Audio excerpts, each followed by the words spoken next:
ಮೌನ ಧ್ವನಿಯಲ್ಲಿ ಎಲ್ಲ ಸಾಧಕರಿಗೆ ಸಾಧನೆಯಲ್ಲಿ ತಮ್ಮನ್ನು ತಾವು ತೊಡಗಿಸಿಕೊಂಡಂತ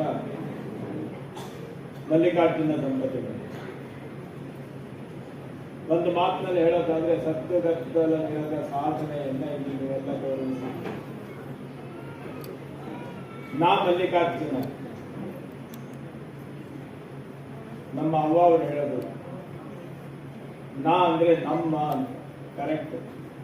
ಎಲ್ಲರೊಳ ಒಂದಾಗಿ, ಎಲ್ಲರಿಗೆ ಬೇಕಾಗಿ, ಎಲ್ಲರ ಬಾಳ ಬೆಳಕಾಗಿ ತಮ್ಮನ್ನ ತಾವು ಸಮರ್ಪಣೆ ಮಾಡಿಕೊಳ್ತಕ್ಕಂಥ ಸಹಜ ಸಂಸ್ಕಾರವುಳ್ಳಂತ ವ್ಯಕ್ತಿಯನ್ನ ನಾವು ಎಲ್ಲರೂ ನಮ್ಮವರು ಅಂತಲೇ ಕರೀತೇವೆ. ಇದಿಷ್ಟೇ ಅಲ್ಲ, ಅವರ ಗುಣ ಏನು ಅಂತ ಹೇಳಿದ್ರೆ,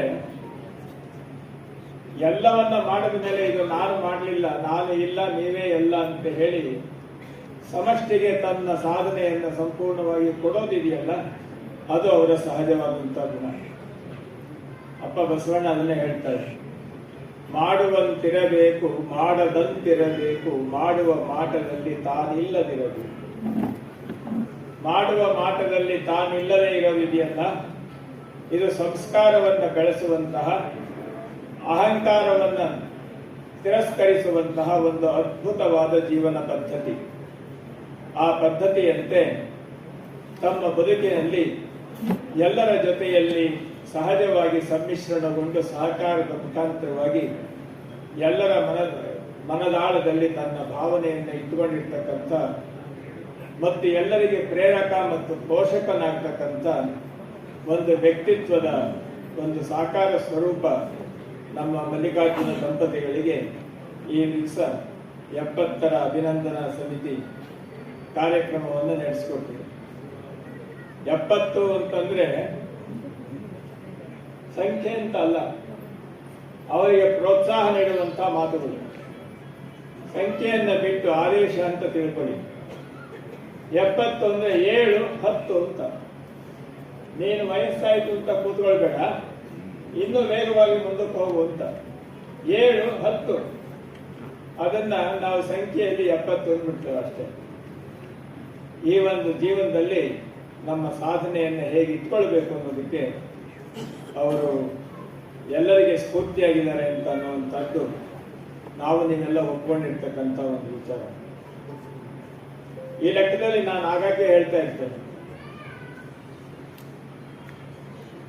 ನಗರ ವರ್ತಕ ಸಮಾಜವನ್ನ ನಾವು ಸರಿಯಾದ ರೀತಿಯಿಂದ ಅರ್ಥ ಮಾಡ್ಕೊಳ್ಬೇಕು. ನಾವು ನಗರ ಅದನ್ನು ಸರಿಯಾಗಿ ಹೇಳಿದ್ರೆ ನಗರರು ಏನು ಆ ರೀತಿಯ ಶಬ್ದದ ಅರ್ಥವೇ ಗೊತ್ತಿಲ್ಲ. ವಾಸ್ತವವಾಗಿ ನಗರ ವರ್ತಕರು, ಯಾವುದೇ ಒಂದು ಊರು ಪ್ರಾರಂಭ ಆಗಬೇಕಾದರೆ ರಾಜರು ಮೊದಲು ಆಮಂತ್ರಣ ಕೊಡ್ತಾ ಇದ್ದದ್ದು ನಗರ ವರ್ತಕರಿಗೆ. ಬೆಂಗಳೂರನ್ನ ನಿರ್ಮಾಣ ಮಾಡಿದಂತ ಕೆಂಪೇಗೌಡರು ನಗರ ವರ್ತಕ ಸಮಾಜದವರಿಗೆ ಆಮಂತ್ರಣ ಕೊಟ್ಟು ಒಂದು ಬೀದಿಯ ಹೆಸರನ್ನು ನಗರ ವರ್ತಕರ ಪೇಟೆ ಅಂತ ಹೆಸರಿಟ್ಟು ಅಲ್ಲಿ ಅವರು ವ್ಯಾಪಾರ ಮಾಡುವಂತ ಸನ್ನಿವೇಶದಲ್ಲಿ ಅವರು ಯಾವತ್ತೂ ಅತ್ಯಂತ ಶಿವಭಕ್ತರವರು. ಅವರು ವ್ಯಾಪಾರ ಮಾಡತಕ್ಕಂಥ ಪ್ರತಿಯೊಂದು ಕೇಂದ್ರಗಳಲ್ಲೂ ಸಹ ನಗರೇಶ್ವರ ದೇವಾಲಯ ಇದೆ. ನಗರೇಶ್ವರ ದೇವಾಲಯವನ್ನು ಮೊದಲು ಸ್ಥಾಪಿಸಿ ಆಮೇಲೆ ಅಂಗಡಿಗಳನ್ನು ಹಾಕ್ತಾ ಇದ್ರು. ಆ ಕಾರ್ಯಕ್ರಮ ತಮ್ಮ ವ್ಯಾಪಾರ ವಹಿವಾಟು ಮುಗಿದ ಮೇಲೆ ಅದರ ಸಂಪೂರ್ಣವಾಗಿರುವಂತಹ ವಾಮಕ್ಷೇಮ, ಹಾನಿ, ವೃದ್ಧಿ, ಮಾನಾಪಮಾನ ಎಲ್ಲವೂ ನಿನ್ನದು ಅಂತ ಹೇಳಿ ನಗರೇಶ್ವರನಿಗೆ ಅರ್ಪಣೆ ಮಾಡಿ ಸಹಜವಾಗಿ ಬದುಕ್ತಾ ಇದ್ದವರು. ನಗರ ವರ್ತಕ ಸಮಾಜದ ಹಿನ್ನೆಲೆ ಇದೆಯಲ್ಲ, ಐತಿಹಾಸಿಕ ಬಹಳ ದೊಡ್ಡದು. ನೀವೆಲ್ಲ ಆ ಸಮಾಜದಲ್ಲಿ ಹುಟ್ಟಿದ್ರು ಸಹ ಅದರ ಬೇರೆ ಏನು ಅನ್ನೋದನ್ನ ತಿಳ್ಕೊಳ್ಳೋದಕ್ಕೆ ಪ್ರಯತ್ನ ಮಾಡಿಲ್ಲ, ಮಾಡಬೇಕು. ಐಹೊಳೆಯಲ್ಲಿ ನಗರ ವರ್ತಕ ಸಮಾಜದವರು ಒಂದು ಸಂಘಟನೆಯನ್ನ ಮಾಡಿದ್ರು. ಇದು ಶಾಸನಗಳಲ್ಲಿ ಸಿಗ್ತಕ್ಕಂಥದ್ದು.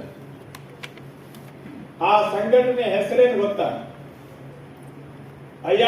ಐಹೊಳೆಯಲ್ಲಿ ಪ್ರಾರಂಭ ಆದ್ದರಿಂದ ಅಯ್ಯಾವಳೆಯ 500 ವರ ಸಂಘ ಅಂತ ಮಾಡಿದ್ರು.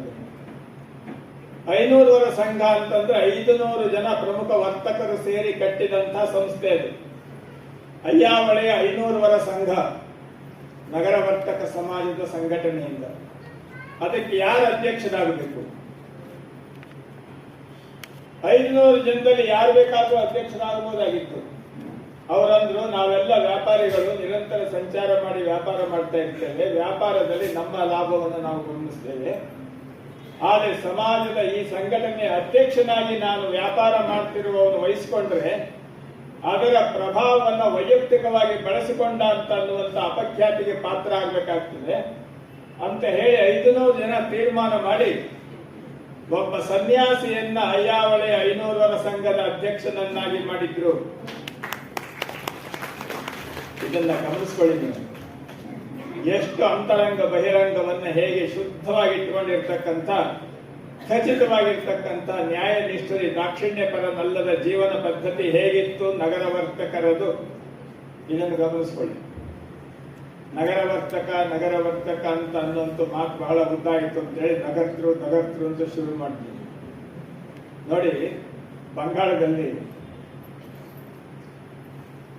ಅತ್ಯಂತ ಪ್ರಮುಖವಾಗಿರ್ತಕ್ಕಂಥ, ಎಲ್ಲರ ಗೌರವಕ್ಕೆ ಪಾತ್ರವಾಗಿರ್ತಕ್ಕಂಥ ವಿದ್ವಾಂಸನನ್ನ ಬಂದೋಪಾಧ್ಯಾಯ ಅಂತ ಕರೀತಾ ಇದ್ರು. ಒಂದು ಸಂಸ್ಥೆಯ ವಿದ್ಯಾಸಂಸ್ಥೆ ಯಜಮಾನಿಯಾಗಿದ್ದವನನ್ನ, ಪ್ರಿನ್ಸಿಪಾಲ್ ತರ ಇದ್ದವರನ್ನ ಮುಖ್ಯೋಪಾಧ್ಯಾಯ ಅಂತ ಕರೀತಾ ಇದ್ರು. ಒಂದು ಸಬ್ಜೆಕ್ಟ್ ನಲ್ಲಿ ಹೆಚ್ಚು ಪರಿಪೂರ್ಣನಾಗಿದ್ದವನನ್ನ ಚಟ್ಟೋಪಾಧ್ಯಾಯ ಅಂತ ಕರೀತಾ ಇದ್ರು. ಚಟ್ಟೋಪಾಧ್ಯಾಯ, ಬಂದೋಪಾಧ್ಯಾಯ, ಮುಖ್ಯೋಪಾಧ್ಯಾಯ ಇವೆಲ್ಲ ಬ್ರಿಟಿಷ್ನವರು ಬಾಯಿಗೆ ಸೇರ್ಕೊಂಡು ಅವರಿಗೆಲ್ಲ ಹೇಳಿಕ್ ಬರಲಿಲ್ಲ. ಮುಖ್ಯೋಪಾಧ್ಯಾಯನ ಮುಖರ್ಜಿ ಎಂದ್ರು, ಚಟ್ಟೋಪಾಧ್ಯಾಯನ ಚಟರ್ಜಿ ಎಂದ್ರು, ಬಂದೋಪಾಧ್ಯಾಯನ ಬ್ಯಾನರ್ಜಿ ಅಂದ್ರು. ನಾವು ಜನ ಏನ್ ಮಾಡ್ಕೊಂಡಿದ್ದೆ, ಬ್ರಿಟಿಷ್ನವರು ನಮ್ಮನ್ನ ಬ್ಯಾನರ್ಜಿ ಅಂತ ಕರೆದಿದ್ದಾರೆ ಅಂತ ಅಂದಾಗ ಅದು ನಮ್ಮ ಗೌರವ ಅಂತ ಹೇಳಿ ನಾವು ಬ್ಯಾನರ್ಜಿ, ಮುಖರ್ಜಿ, ಚಟರ್ಜಿ ಅಂತ ಕಳ್ಕೊಂಡು ನಮ್ಮ ವ್ಯಕ್ತಿತ್ವದ ಇತಿಹಾಸದ ಆಳವನ್ನೇ ಎಲ್ಲ ಸಂಪೂರ್ಣವಾಗಿ ಸತ್ಯಾನಾಶ ಮಾಡಿಬಿಟ್ವಿ ನಾವು. ಇದಿಷ್ಟೇ ಅಲ್ಲ, ಈ ತರ ಬದಲಾವಣೆಗಳನ್ನು ಹೇಳ್ತಾ ಹೋದ್ರೆ ಬಹಳ ವಿಶೇಷ ಇದೆ.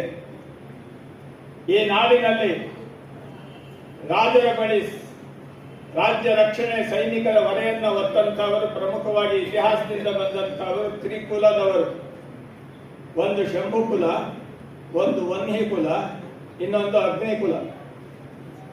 ಇವರು 3 ಜನ ಅಂದ್ರೆ ಇವು ಸಬ್ ಕ್ಯಾಸ್ಟ್ಗಳು. ಇವು ಕ್ಷತ್ರಿಯರಲ್ಲಿ 3 ಭಾಗಗಳು. ಇವು 3 ಒಟ್ಟು ಸೇರಿ ತ್ರಿಕುಲ ಕ್ಷತ್ರಿಯರು ಅಂತ ಕರೀತಾ ಇದ್ರು. ಅದು ಆಡು ಮಾತಿಗೆ ಸಿಕ್ಕಾಕೊಂಡು ತಿಗಳರಾಗೋಯ್ತು.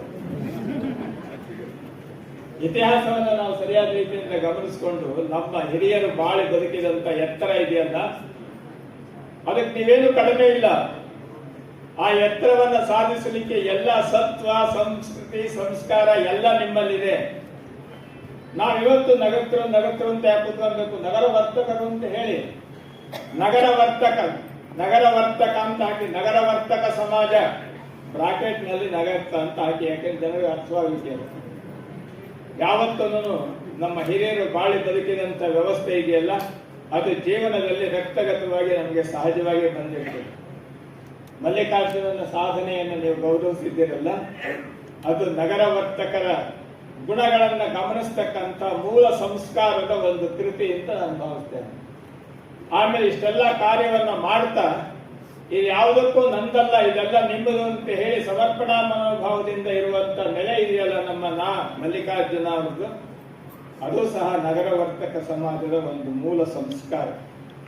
ಈ ಸಂಸ್ಕಾರವನ್ನ ಇವತ್ತು ಸಾಧನೆ ಮಾಡಿ ಇಷ್ಟೆಲ್ಲ ಗೌರವದ ನೆಲೆಯನ್ನು ಕೊಟ್ಟಿದ್ದೀರಿ.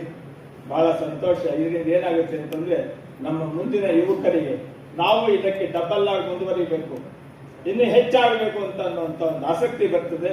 ಅಂತ ಆಸಕ್ತಿಗೆ ಪ್ರೇರಕವಾಗಿ, ಪೋಷಕವಾಗಿ ಈ ಕಾರ್ಯಕ್ರಮ ಅತ್ಯಂತ ಯಶಸ್ವಿಯಾಗಿ ನಡೆದಿದೆ. ಬಹಳ ಸಂತೋಷ. ಇದನ್ನೆಲ್ಲ ಕುಂತು ನೋಡಿ ಅನುಭವಿಸಿ ಆನಂದ ಪಡುವಂತ ಅವಕಾಶವನ್ನ ನೀವು ನನಗೆ ಕಲ್ಪನೆ ಮಾಡಿಕೊಟ್ಟಿದ್ದೀರಿ. ಅದಕ್ಕಾಗಿ ನಿಮ್ಮೆಲ್ಲರಿಗೆ ಅಭಿನಂದನೆಗಳನ್ನು ಸಲ್ಲಿಸಿ ನಾನು ಮಾತನಾಡುತ್ತೇನೆ.